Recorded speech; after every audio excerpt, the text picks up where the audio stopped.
trusting yourself and not giving a fuck is pretty much the same thing. There's this polarizing view of trusting yourself, and it's like, why should I give a fuck about anyone else? And I thought I didn't, but then I would get triggered every so often. And it's like, why am I getting triggered? So tracing it down to the root, and we're going to get into that. This is her teaching. This is our teaching. But I'm going to give you some nuggets. We're going to learn how to radically self-identify.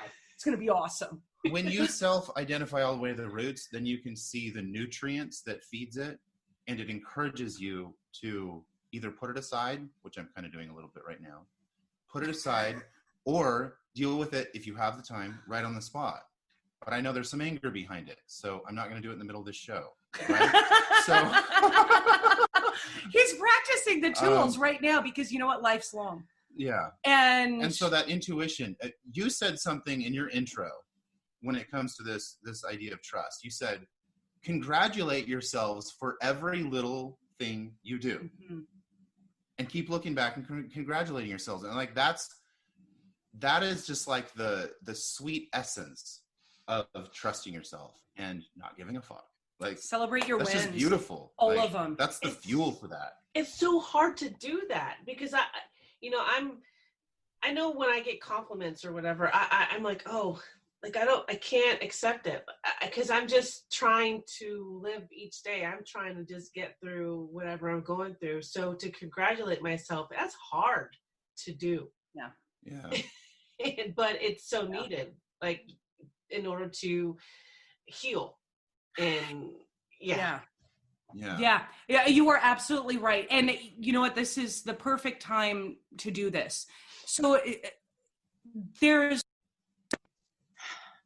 so many times we get lost in the feelings, the emotions, the experiences, or the behavior, like not knowing how to respond. And we're either like emotionally scattered or completely emotionally constipated. Like it depends on your gender, it depends on your experiences. But again, there's only like these, 8 to 16 categories of people, and everybody has certain patterns. And so imagine that each of us are a tree. I'm a tree.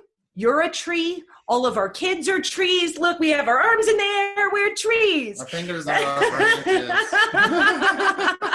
Well, we are our branches and fruit and leaves. These things up here there are behaviors.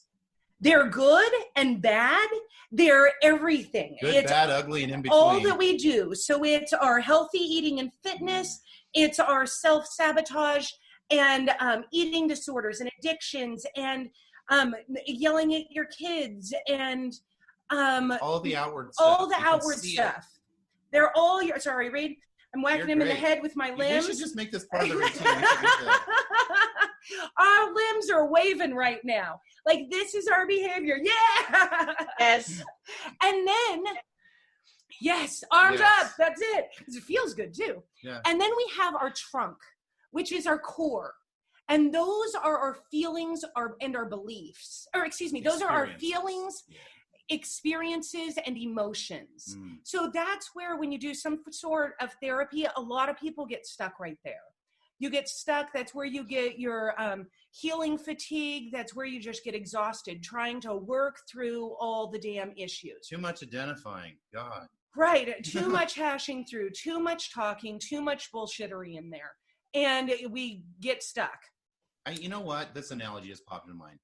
If you're looking at a painting and you're right up close to it, and you're only seeing one square at a time, that's like what it's like to try to figure out how to heal when you're stuck in your trunk, when you're stuck in your core. You're too close. You're so close. You can't see the forest for the trees. You can't see the forest through the trees. Look at all these looking metaphors. At the painting and it's right here, and you're just like, literally like this giant painting, and you're like, okay, I'm going to have to get a scaffold to reach that part. Like, it's so much work to see every part of the painting, and you never get to the root.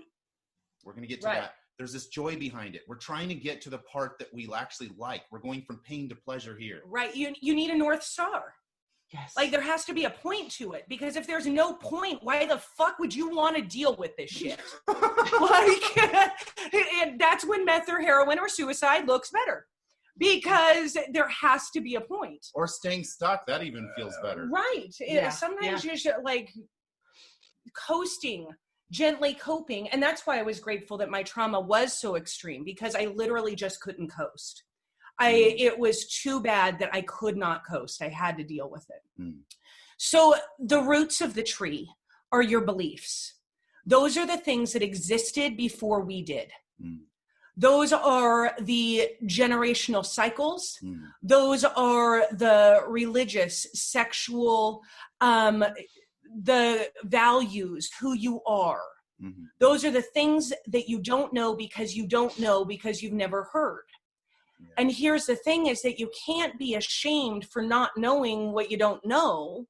But every time when we have that big awakening, that big breakthrough, we have like this backlog of shame that happens because we should have known what we didn't know, but we didn't know. So how could you know? You know, how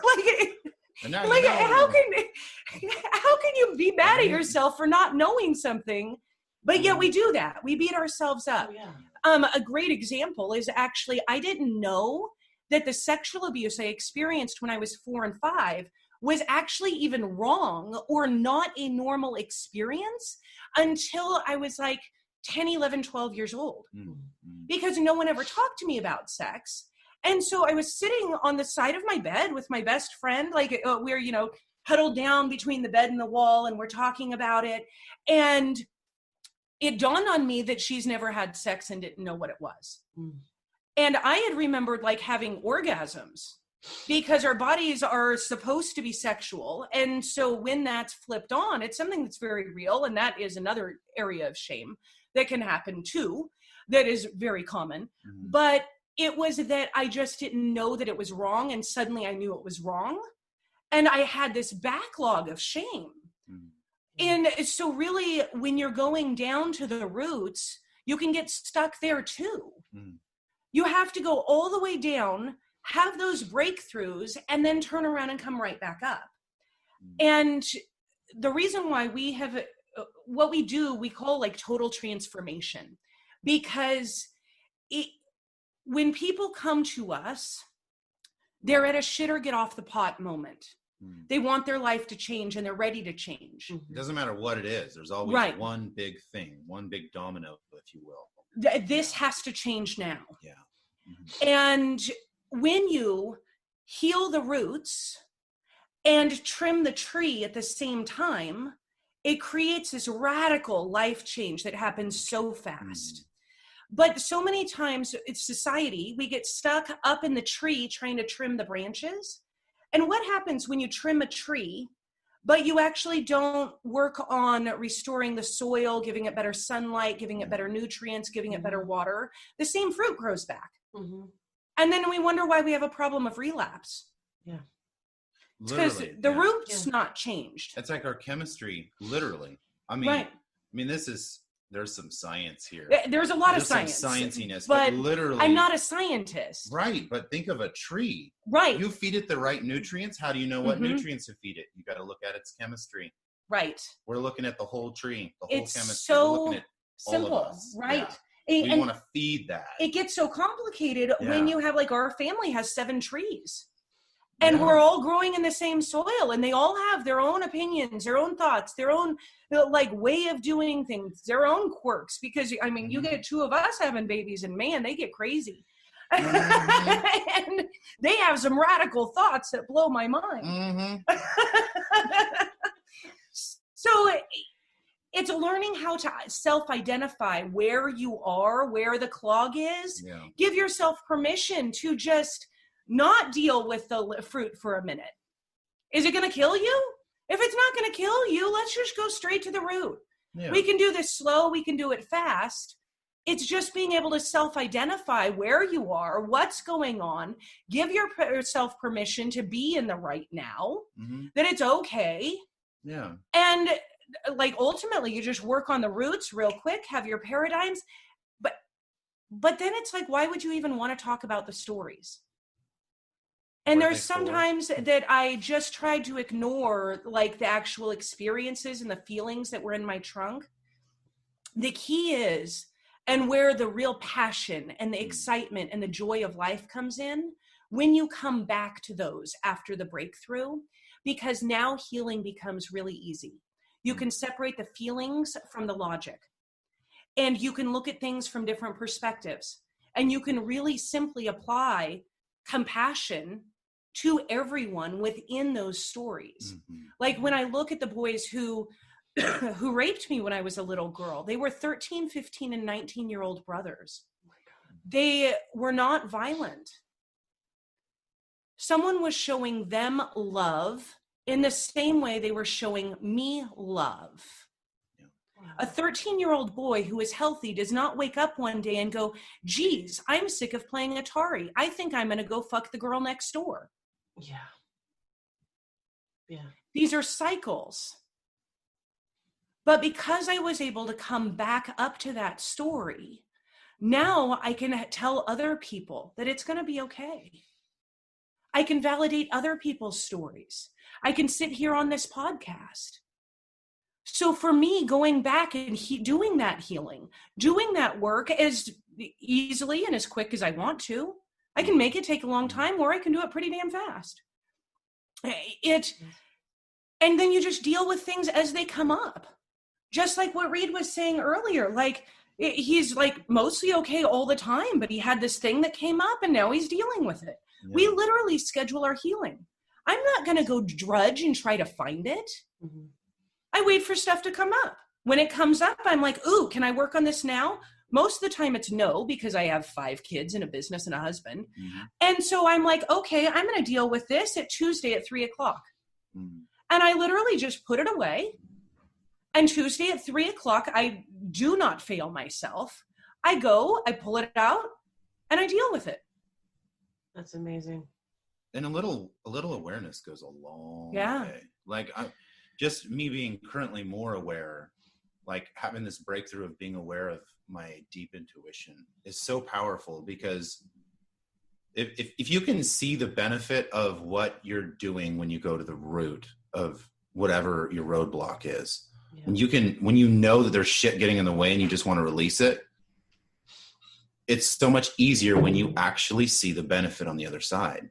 Yes. Like, one of my biggest fames, I guess you should say, is in my struggle.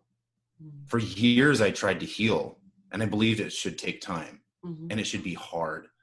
And you have to keep revisiting these emotions and digging deeper. And I was stuck in the trunk of my tree, if you will. I was stuck with those deep feelings of betrayal and so forth. And when I can see that I've got intuition on the other side, I can tap into a deeper part of me and trust that all of those things happen for a reason, but you can act. It's okay. It's okay to just let it be. Yes. It's okay. Because your intuition will lead you to that point. And it makes it so much easier. Trusting yourself is one of the most toxic roots. And it affects our finances. It affects our sexuality. It affects our parenting, like our legacy. It affects every single thing that we do, because we don't value who we are. And it's different for everybody, because we've all been born into different soil, different families, different religions. They had our parents and grandparents said different things. And then foster care is another thing that I've worked with thousands and thousands of complex trauma survivors over the years. For years, we ran a nonprofit and had a consulting agency, and really went through this season of, like, we had been helping people, but not as deep. And when I went public with my story in 2009, people with really extraordinary stories started to come to me, like by the hundreds. Wow. And I didn't realize truly that what I had done in my own healing was as powerful as it was, because you don't know what you don't know. And I was like, I'm just fucking happy. Like, what? What's going on with all y'all? Why you messed up? How come I can